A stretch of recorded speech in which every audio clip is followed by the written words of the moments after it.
Hi, my name's Eve Lapin, and we're in Houston, Texas. And what I wanted to tell you about today is about a medical research foundation that my extended family and I started. December of 2000, my oldest two sons, Oliver and Elliot, who I guess at the time were 8 years old and 6 years old. I also have a younger son who is well. And they were diagnosed with a disease called ALD, and ALD stands for adrenoleukodystrophy. It is a really bad disease. It's genetic, it's neurodegenerative, and left untreated, the boys just continue to lose abilities and then ultimately die within a few years.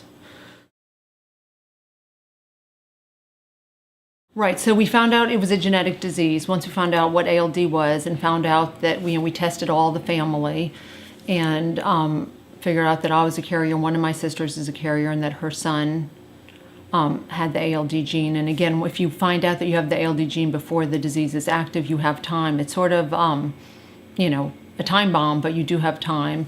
But time is of the essence. Jumped into action, had to figure out what we were going to do, had to find out what there is to do. And we found out that if the disease is caught early, then there is a treatment. It's a bone marrow transplant, which is very dangerous and has potentially very negative side effects, but that is the one treatment.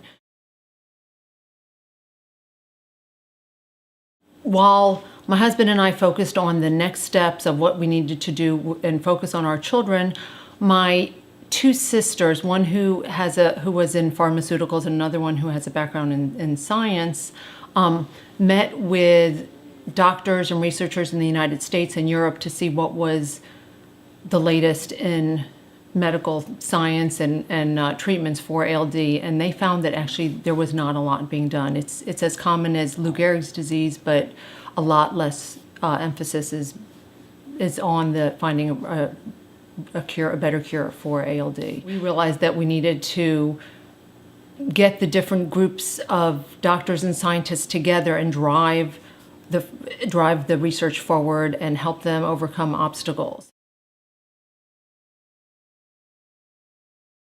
We realized that we didn't want Oliver's death to have been in vain, and it certainly wasn't. He's already saved many other people. First of all, he enabled us to find an early diagnosis for my other son and for my nephew, but also through this medical research foundation, the Stop ALD Foundation that we created, we educate medical professionals and families about ALD and about the misdiagnosis. Like what happened to Oliver does happen to other boys. What happens with ALD, they initially develop and grow healthy, and then at around age 6 or so, they tend to exhibit some learning or behavior issues, and it is often misdiagnosed as sudden ADHD, and that's what happened with Oliver. He was misdiagnosed with ADHD, kept getting worse, and then they thought maybe it was Asperger's, and by the time they finally did a brain MRI, we realized it was ALD, but the disease had progressed for several years at that point, and he'd already lost a lot of abilities, and then shortly after the diagnosis continued to lose abilities. And we sent out a professional medical publication to doctors and other medical professionals and families who would come across kids in that situation so that they could have earlier diagnosis and treatment and a chance for a cure. While the Stop ALD Foundation was driving forward and focusing research into finding a better cure for ALD, the disease started to become active in my second son, Elliot. So we had to go do a bone marrow transplant for him. And it was successful and it stopped the disease, but unfortunately he suffered some of the complications, and so right now his legs don't work well and he uses a wheelchair. He's doing well, but has a lot, and is in school actually right now as we speak. And we wish there was a better treatment that wouldn't have led to his lack of ability to use his legs now, because because of my older son, my second son, we were able to start the transplant as soon as the disease became active. And he was well when he went into the transplant, but all the side effects of the transplant led to what's going on now. Although the work of the Stop ALD Foundation was too late to help either of my children, it is helping other kids. And because of the drive and focus of the foundation pushing the different disciplines of doctors and scientists and researchers, there are 3 boys that currently were not able, that have ALD, were not able to have the bone marrow transplant, and they are participating in a clinical trial with gene therapy. And so far, those 3 boys are doing well, and they wouldn't have had any alternative otherwise if this clinical trial was not available. And really was the energies and focus and drive of the foundation that helped move it forward and helped the researchers overcome obstacles that said that they couldn't, or they, delays, or that either a delay or making it impossible. But we realized that we can, and we have to, and we had to make it happen and had to make improvements. There's still a lot more to do. We are there for other families. People email us and call us, and I've talked to other families who get that tragic, shocking news of a ALD diagnosis. And unfortunately, I can speak to parents, both some parents find out too late before there is something, and I can just share with them my experience of how we helped our son through the end of his life and what things can be done, or what things to watch out for. And then also I could share my experiences of what it's like to go through a transplant when you do find it out early enough and you can do a transplant, and everything that's involved, or that was involved for us in that.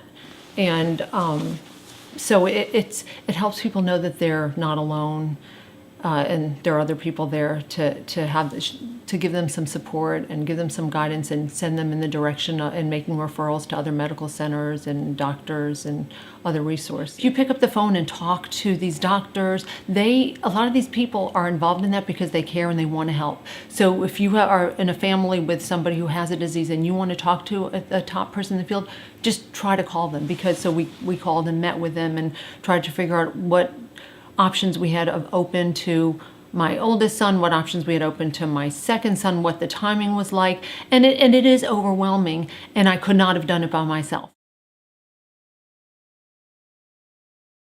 The parents bring their children into this world. They shouldn't also help them out of this world.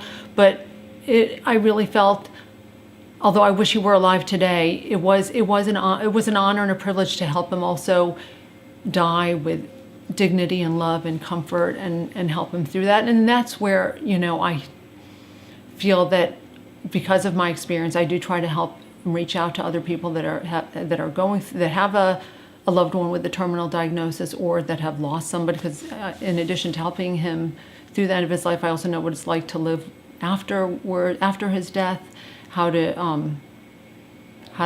live. I was gonna say how to survive, how to make it day by day and month by month and year by year.